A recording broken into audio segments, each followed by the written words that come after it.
Professor Murali Krishnan. Welcome. Thank you. Thank you, sir. And thank you for coming to our CRE program.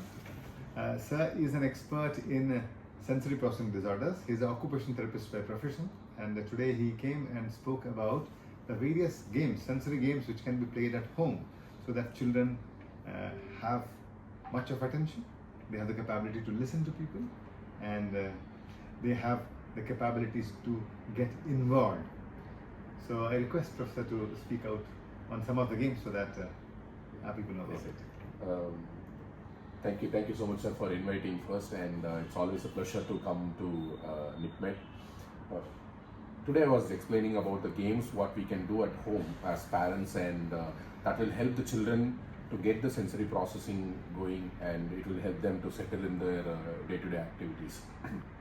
First thing I would always suggest is play along with the children using animal walks. Play like a lion, or tiger, or an elephant, or a little worm, and do all this, imitate all these animal walks at home as a family. It builds bonding, it builds sensory processing skills in the children, as well as it helps the children to focus on the remaining time of the day well. Other than animal walks, we can also do paper ball throwing into the target. Use a older newspaper, crush the ball, throw it into the dustbin or the target you set. You can play it with your siblings, with your parents, with your neighboring kids. The other one will be play rough play with the children. I request all the fathers in the family to physically play with the children, throw them up, flip them, and turn them around, and then leave them and let them have that particular sensation of. So, as a children in our age, we used to have this. We used to have our chitapas and mamas and appas. We used to hang on to their arms, and then they will spin us. Yes. So all these games are missing nowadays. So what it provides us is there's a lot of physical, tactile, vestibular, and proprioceptive input going through to the child's brain, and then this helps the child to hang on to the father. And the important component is the trust factor. They merge and blend with the parents and the cousins very well when they are trusting on them, and then they are physically playing. Can you imagine, like a child is standing here and I say, okay, jump, jump, jump, and he jumps and I catch him. Then that, it's not just a vestibular or a proprioceptive activity, or it's not just a joint attention activity where jump and he jumps.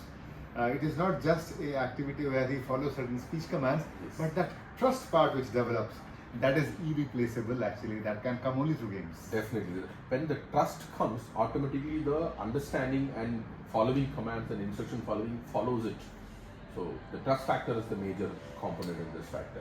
Other than that, we simply do games like activities at home, carrying the washed cloths up to the first floor, or rinsing them, squeezing them out of the water, and then using cloth clips. All these are simple games. Using cloth clips, how it's like prehension. This is the minutest activity which the body can do. Yes, and how it is going to help us, using this fingers is going to help us in holding onto the pencil and pen. Okay. So for the handwriting purpose, using the click activity will help. This is probably the finest motor movement which we do in the body. Yes. Right? And standing is the grossest motor Gross. movement. So from grossest to the finest, it helps out in terms of the cloth clips. So scooter board games, what are those? Scooter board games, usually what happens, like in the therapy center we have scooter boards. So you lie on it and then people start pulling it.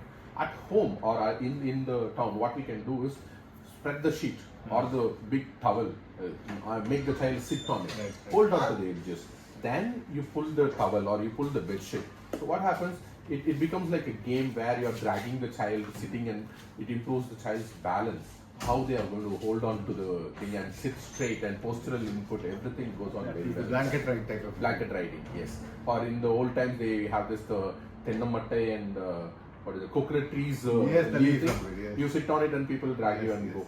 So this is one fun game which we usually do, and we all have this parking lot and the parks which has that one single brick wall. Okay, yes. Make the children walk on it.